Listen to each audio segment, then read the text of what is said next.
में बहुत सारे लोग काम करते हैं, उनकी आजीविका का क्या होगा? 7-7 घंटे आप कोचिंग बंद कर देंगे, ये तो बड़ा मुश्किल है। ये तो दोहरी मार है एक प्रकार से। आप उनको कैसे मना कर सकते हैं पढ़ाने से? प्रधानाध्यापक और अध्यापक ऐसा काम करें कि बच्चे स्कूल छोड़ के जाएं ही नहीं, उनको कहीं बाहर पैसा देने की जरूरत ही नहीं हो। जब हमारी शिक्षा व्यवस्था फेल करती है तब कोचिंग जो है उसमें आता है। आप ऐसा वातावरण बनाएं कि विद्यार्थी आपके पास खिंचा चला आए। आप हमारे जैसे लोगों को भी शामिल करिए, बुलाइए, बताइए हम आपसे कोई पैसे नहीं मांग रहे। नमस्कार, आप देख रहे हैं लाइव सिटीज में हूं आपके साथ सौरभ राज। बिहार कोचिंग एक्ट 2010 के तहत कुछ नियम बनाए गए हैं।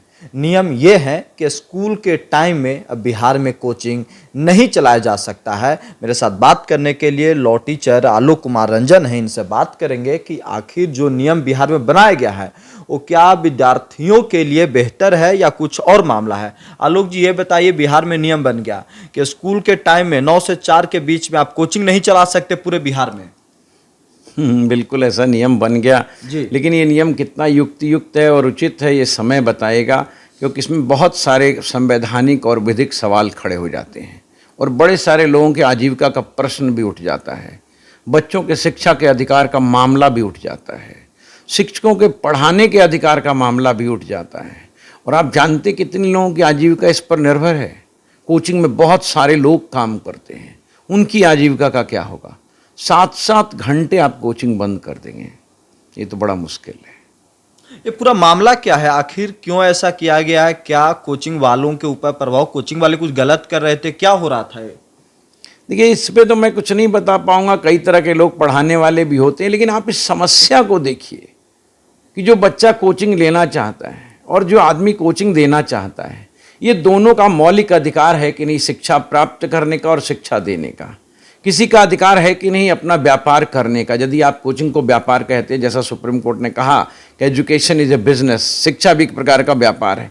यदि व्यापार भी है तो उनको क्या व्यापार करने का अधिकार है? उनको आजीविका कमाने का अधिकार। आप जानते हैं बिहार के मामले में अभी कितने सारे शिक्षक हैं जिनको सही पैसे नहीं मिल रहे, भत्ते नहीं मिल रहे, उनको परमानेंट नौकरी नहीं मिल रही। इस परिस्थिति में यदि शिक्षक कोचिंग का सहारा ले रहा है, ये तो दोहरी मार है एक प्रकार से। आप उनको कैसे मना कर सकते हैं पढ़ाने से? और उन बच्चों को कैसे मना कर सकते हैं जो गुणवत्ता के लिए कोचिंग जाता है? कोई पैसा देके नहीं पढ़ना चाहता। लेकिन सरकार ने जो फैसला लिया है वो बच्चों को स्कूल में रोकने के लिए लिया, ये तर्क दिया जा रहा है। बिल्कुल अच्छी बात है, बच्चे स्कूल में पढ़ने चाहिए, कोई मना नहीं कर सकता। प्रधानाध्यापक और अध्यापक ऐसा काम करें कि बच्चे स्कूल छोड़ के जाएं ही नहीं, उनको कहीं बाहर पैसा देने की जरूरत ही नहीं हो, उनको कोचिंग की जरूरत ही ना हो। आप ऐसी शिक्षा व्यवस्था बनाएं कि वो कोचिंग जाने के लिए बाध्य ही ना हो। आप जब नहीं पढ़ाते हैं, जब हमारी शिक्षा व्यवस्था फेल करती है तब कोचिंग जो है उसमें आता है।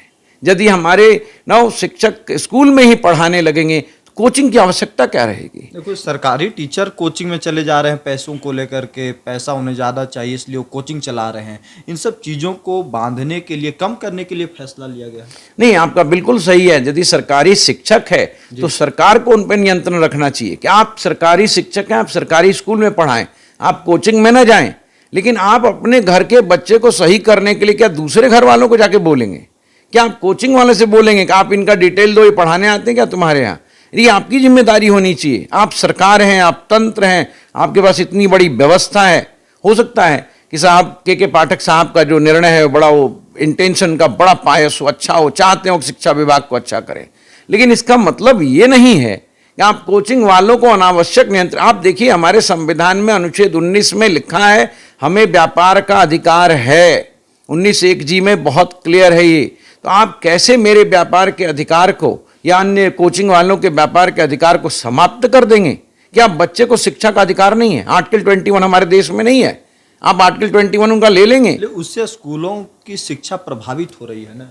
नहीं, स्कूलों की शिक्षा तो स्कूल ध्यान देना। स्कूल ये कहे कि मैं आप लोग जैसे शिक्षकों को स्कूल में निमंत्रित, मैंने तो एक सरकार को पत्र भी लिखा था कि मैं बिहार के स्कूली शिक्षकों को एक बार ट्रेन करना चाहता हूं, मैं जाके स्कूलों में शिक्षा देना, लेकिन कहाँ कोई इसका कोई जवाब नहीं आया। तो आप अपनी कमियों को छिपाने के लिए दूसरों को परेशान नहीं कर सकते और दूसरों पर दोषारोपण नहीं कर सकते। तो क्या सरकार को क्या कदम लेना चाहिए? क्या इसमें सुधार की जरूरत है जो उन्होंने नियम लाया है उसमें?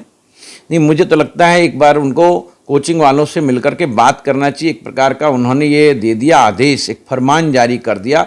ये कोई प्रजातंत्र का तरीका नहीं है। आप कोचिंग वाले को बुलाइए, उनके एसोसिएशन से बात करिए, उनकी भी समस्याओं को समझिए। क्या ओपन स्कूल के बच्चे नहीं हैं बिहार में? क्या ड्रॉप आउट्स नहीं हैं बिहार में? क्या कई सारी ऐसी जगह नहीं है जहां पर कि जो है शिक्षा का कोई साधन ही ना हो, बच्चा को कोचिंग मिलता है, और कोचिंग की भी फीस बहुत जगह बहुत कम होती है, मैं आपको बताऊं। तो क्या वहां पर बच्चा जाकर के शिक्षा नहीं ले सकता? क्या आप उनके इस अधिकार को समाप्त कर देंगे? आपके यहाँ क्या ओपन स्कूल नहीं चलते, ओपन यूनिवर्सिटी नहीं चलते? आप उनके शिक्षा के अधिकार को क्यों मार रहे हैं? आप बच्चों को ये कहिए कि स्कूली शिक्षा जब आपको दी रही है 1:30 बजे 2 बजे तक, जब तक आपका स्कूल चलता है, अटेंडेंस अनिवार्य। हाँ, अटेंडेंस को अनिवार्य कर दीजिए। शिक्षकों का भी अटेंडेंस अनिवार्य, और उनका भी अब तो हर जगह बायोमेट्रिक लग गया। आप फेस डिटेक्शन सिस्टम लगा लीजिए। मेरे ख्याल से बिहार सरकार में बहुत अच्छे अच्छे अधिकारी हैं, वो चाहेंगे तो आज आईटी के सहारे से बच्चों को और शिक्षकों दोनों के स्कूल से पलायन को रोक सकते हैं। अटेंडेंस अनिवार्य करके, अटेंडेंस अनिवार्य करते हैं। आप शिक्षा का स्तर देखिए, आप ऐसा वातावरण बनाएं कि विद्यार्थी आपके पास खिंचा चला आए। हम लोग तो सरकारी स्कूल में पढ़ते थे, हम कहाँ स्कूल छोड़ करके अपने कोचिंग में जाते थे? हमने भी पढ़ाई की है बिहार से, हम तो कभी नहीं गए क्योंकि हमारे शिक्षक बहुत अच्छे थे, हमारा भी स्कूल सरकारी था। आपको सरकारी स्कूल को मजबूत करना होगा, और उसमें हो सके तो आप एक्सपर्ट्स को बुलाइए। हम भी बिहार से आते हैं, हम बिहार से आकर के दिल्ली में पढ़ाते हैं, एम्बिशन लॉ इंस्टीट्यूट चलाते हैं। आप हमारे जैसे लोगों को भी शामिल करिए, बुलाइए, बताइए हम आपसे कोई पैसे नहीं मांग रहे, हम आपको मदद करेंगे, हम बिहार की शिक्षा व्यवस्था को अच्छा बनाने में हर सहायक कदम उठाएंगे। चलिए, शुक्रिया सर, थैंक यू। बहुत बहुत धन्यवाद।